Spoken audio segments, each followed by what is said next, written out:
Hey, welcome back, everybody. All right, let's start off today by looking at the numbers. I've got them right up there on the big screen. So we've got total deaths 326,000, and we're almost at 5 million infected. So it's like 4.968 today.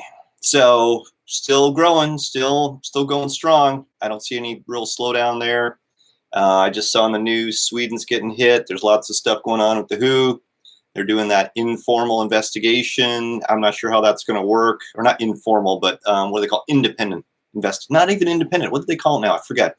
But they're going to investigate. But I really don't see that working out very well, because what's the WHO going to investigate themselves? I don't know, but we'll see. Anyway, so today let's talk about what we see going on with the lockdown protesters. Those guys are awesome. I mean, I don't know if awesome's the right word, but you know, they're giving it a good go, a lot of effort there. But I kind of see it related to the whole Dr. Erickson thing, and I've done a couple of videos on Dr. Erickson, and I've gone over, you know, what I think and some of the arguments there and debated that, and I kind of have come to the conclusion that the Dr. Erickson thing is really all about trying to get, you know, everybody's taking advantage of this situation the way that I see it, right? So Obama's former chief of staff said it great, and this has been reset over and over again. I've heard it so many times this week. You never want to let a good crisis go to waste.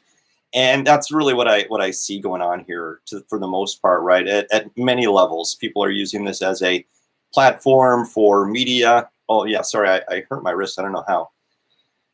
So with Dr. Erickson, right, so many things in that argument were wrong, and yet it really resonated with a lot of people. So even though the logic and the numbers were wrong, people really wanted to believe what was being said there. And for good reason. So did I, right? Like, I would love for this to be over.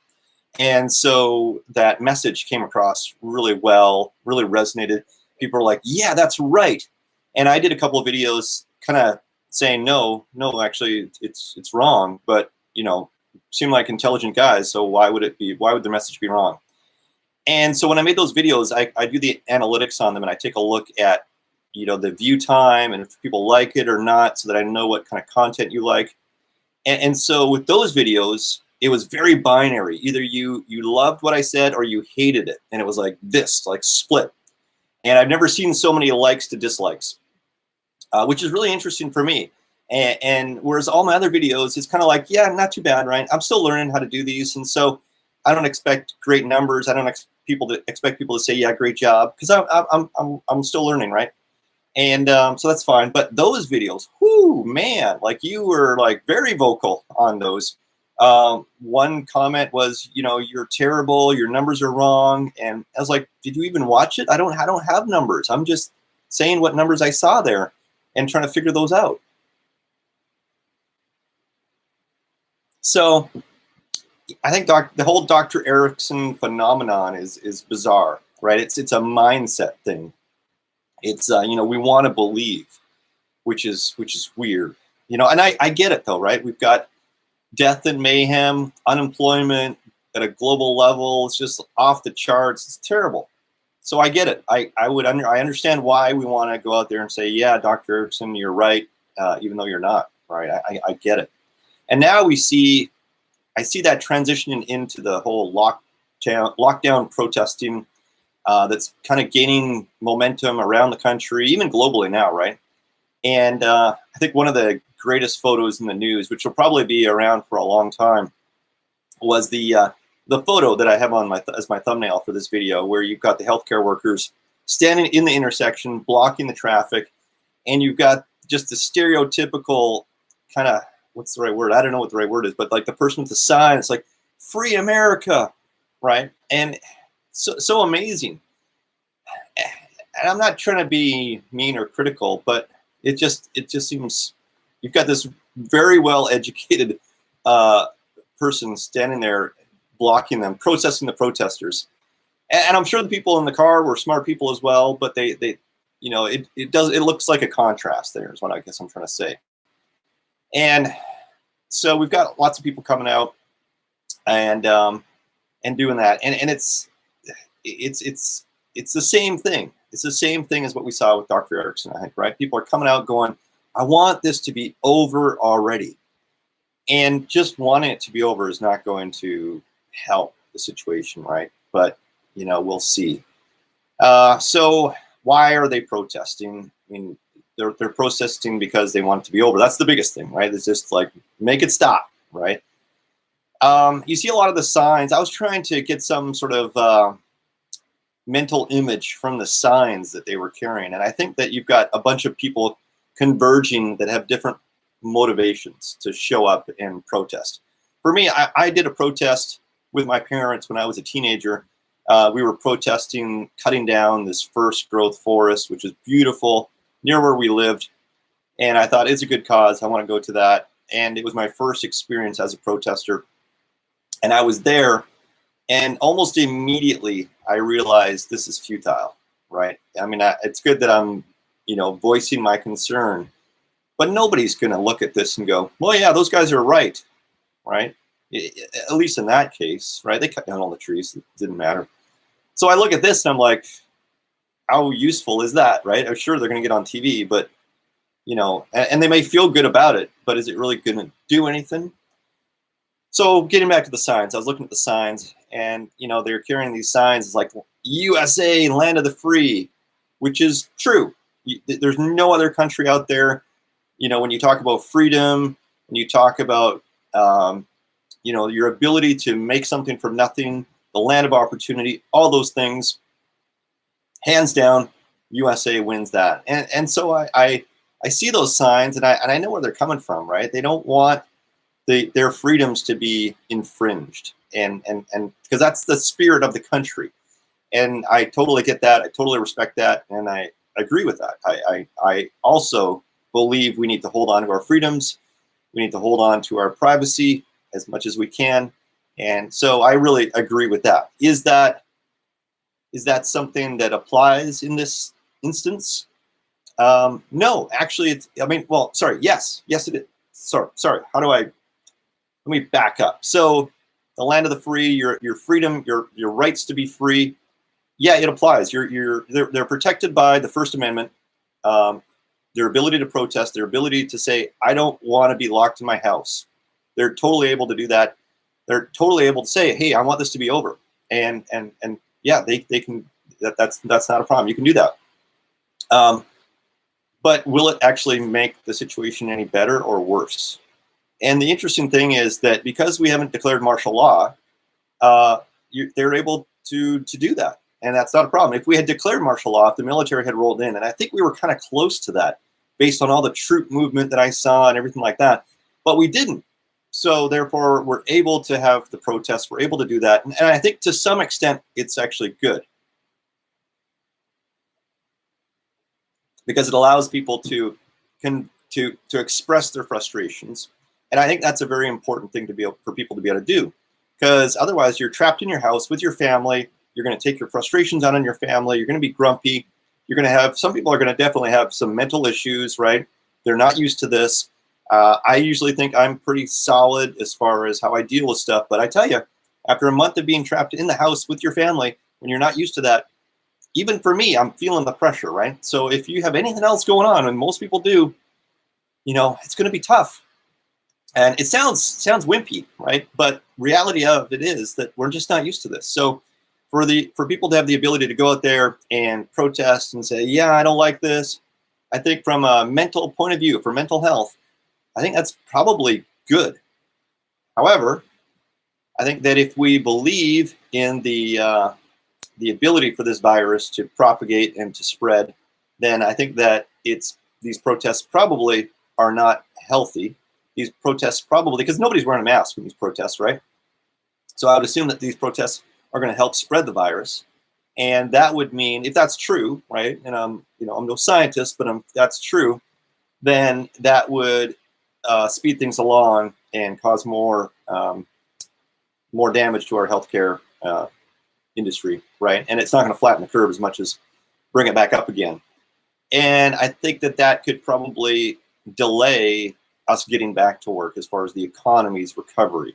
So I'm theorizing here, but I think that by protesting, mental health will get better, so people will feel better. However, for short term, but for long term, it's actually going to be detrimental to the environment or to the economics of the country, and therefore it's going to prolong the pain that we're in. Is what I'm thinking is going to happen.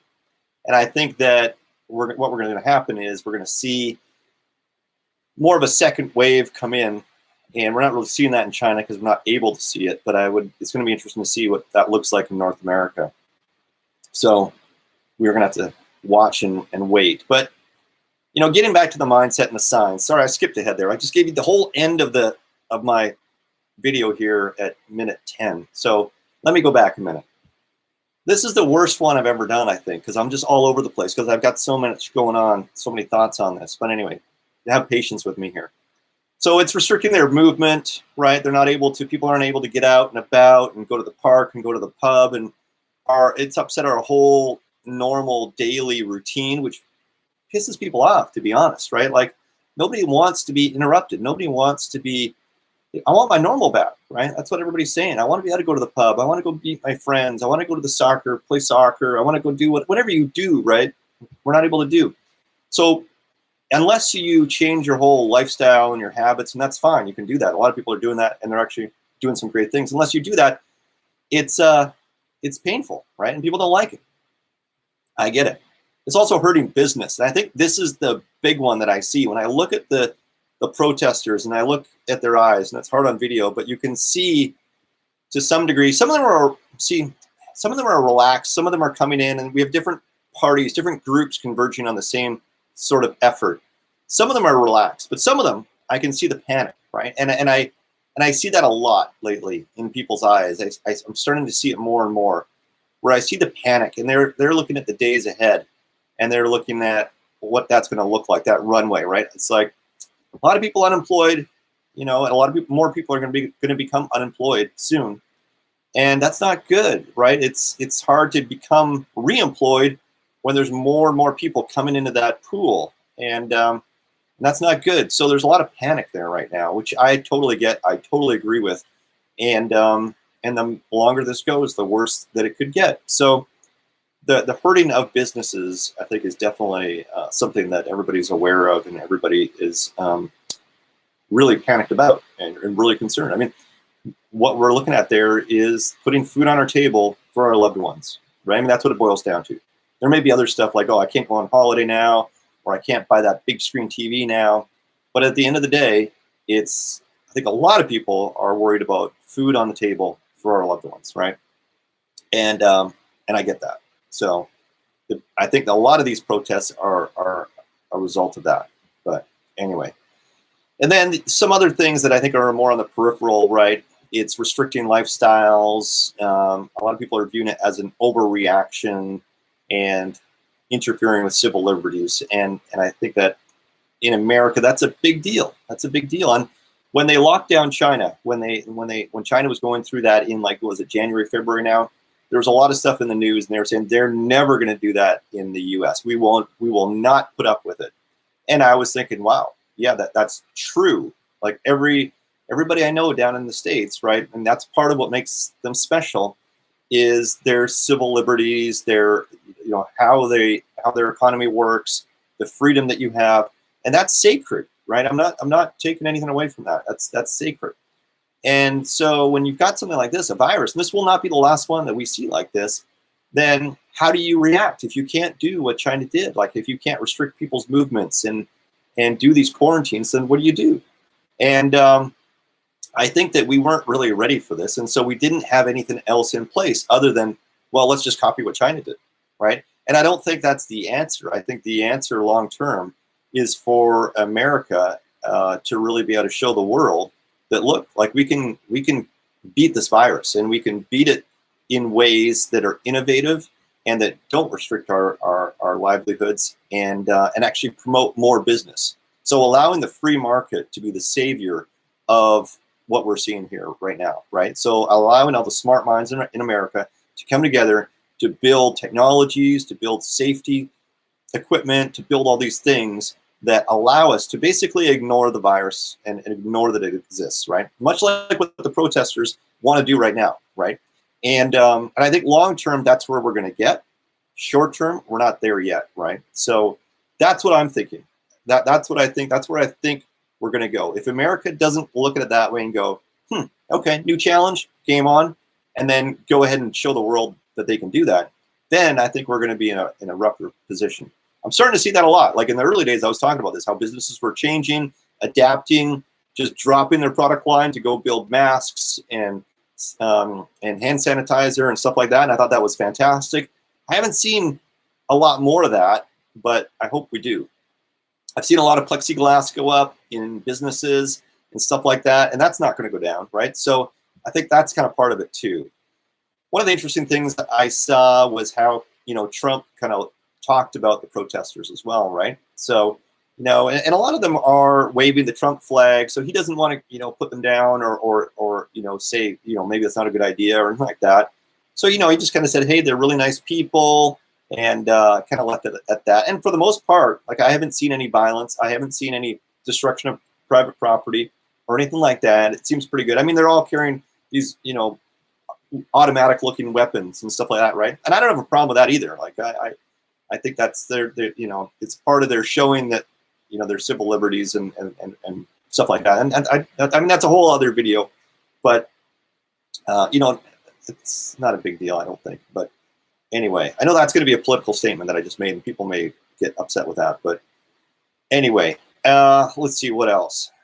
They're protected by the First Amendment, so they're fine to do that. We didn't declare martial law, so there's nothing really wrong with them actually doing that. I expect more of it as this goes on, and I think that's the reality, right? And I think that for the most part, law enforcement's doing a pretty good job of dealing with it, right? It's a really tough situation to be in. It's quite emotional, right? If you lose your job and there's no hope if you get in another one for months, you're in a tough spot, right? So you want to be careful with those people and supportive as much as you can. So I think it's being handled pretty well, and I don't know. We'll kind of have to see where this goes. What's next? Well, I think that the protests normally don't work, right? I just spoke about that, but I think in this case, it's going to continue to put pressure on the governments to really do more evaluation and show the legitimacy of actions, right? And I think that that's actually a really good thing, and I think that this is one of the things that's probably triggered more momentum with doing an investigation of the WHO, and it's going to put more granular focus on what we're doing day to day as far as restrictions. And it's going to ensure, I think, greater transparency of what are we doing and why are we doing it. And I think that's good. And I think that there's a lot of debate around, well, what about Sweden? Well, what about this country? What about that country? And I think that this is a global issue. So we should be comparing notes, and we should be competing in some ways, right? So who's doing it better? Let's copy whoever's doing it better. And there was a lot of talk about Sweden because they didn't do a very, big lockdown. Now they have actually lots of infections and deaths and stuff like that. So maybe that's, maybe there's a better way to do it. I think that, so I'm not saying that's right necessarily. I'm not saying anybody's right at this point because all bets are off right now. But I would like to see the data and then kind of start people moving in that direction if possible. So the protests, I definitely think, are going to help that. One of the rare cases where I think these protests are actually going to have some impact on change. Yeah, so governments will be forced to open a little bit faster, I think. I mean, they want to open anyway. The governments are highly motivated to open because not only are they worried about their local economies and what that's going to do to their infrastructure, but it's also a global theater right now, right? So all the countries are comparing to each other, and we're all on the map. We're all on the John Hopkins map right there, right? And so if they're not doing well, that's not good for them. And we saw some people have resigned in government in different countries and stuff like that. And so we'll see more of that, right? So all these countries want to try to open up as soon as they can, get production going. China, of course, they want to do the same thing, and that's why they opened up right away. And I think we're going to see some impact of that, but we're going to do it anyway. Right? I think that what we're going to see is we're going to open up. We're going to start opening up more and more businesses, and that second wave that people talk about is going to come in, and it's going to infect people, and we may see the numbers go up a little bit. Right now, we're seeing these kind of like slow, gradual reductions, but I think that once we open up, that could, of course, bring it back in again. It could go up again, but I don't think we're going to lock down again. I don't think that if there is a second wave, I don't think the government's going to go, okay, lock down again, right? I just don't see them doing that. Is that good or bad? We'll see. I think that if the hospitals can keep up, if we can maintain some sense of order in our hospitals, which for the most part we have, right? I mean, I think you saw New York and, you know, some parts in Europe, of course, had definitely problems. But for the most part in North America, we've been doing pretty good. So I think over the next month, we're going to open up more and more and more, and we're not going to lock it down again. We're going to force businesses, I think, more and more to take individual precautions, right? So, and individuals will have to analyze the risk and take precautions as well. I think initially, because nobody could buy masks, I think that was also a factor, right? Where they said, well, nobody has masks to wear. So, you know, it was going to spread really quickly. But now a lot of people have masks now. So the access to PPE is personal protective equipment is actually getting much better. So I think that's good as well. So people can, at an individual level, and I think that's, you know, part of the whole thing that America's built on, right, is your ability as an individual to make your own decisions. And so I think that's pretty cool if we start to move in that direction. So, sorry, this video was all over the place, and sorry, but it's just like, normally I'm a little bit more orderly, you know, it's like sequential, it's a little bit more of a story, but this, I just felt like, blah, right? So hopefully that wasn't too painful for you. And let me know what you think. This one's weird, right? I think that's why I'm all over the place a little bit, because this one's weird. There's a lot of sort of mental stuff going on here, right? Where I'm trying to figure out what people are going to do. There's a lot of variables, but I think that we're moving towards a positive place. And it's never going to be the same again. Like I've said in my other videos, we're never going to have the normal back, but we are going to move towards something I think that's going to be better than it is today.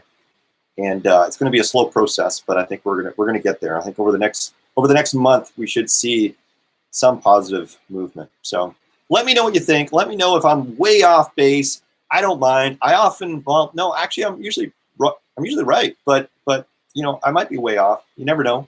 So if you like the video, please hit the like button down below. If you want to hear more videos that are usually a little bit more orderly than this, just hit the subscribe button and you'll be alerted to my future videos.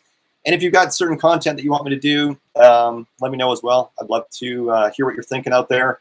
And yeah, that's it. All right. Stay safe. See you later.